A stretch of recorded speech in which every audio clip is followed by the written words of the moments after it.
Hello everybody and welcome. In this video I'm going to show you how to install and set up the application for your headphones SteelSeries Arctis Nova 3.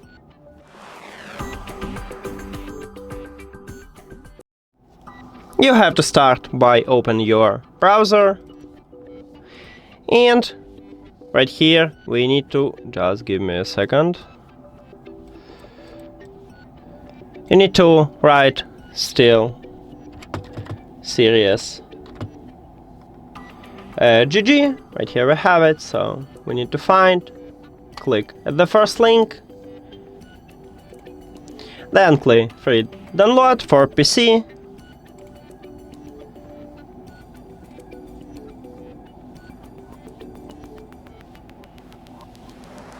Now open it.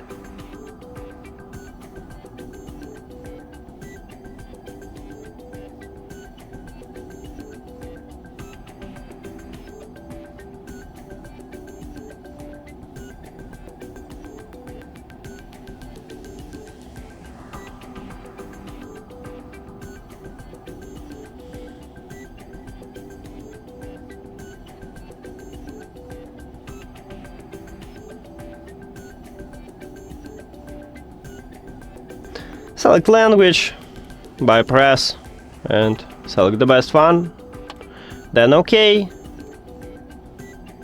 next, agree.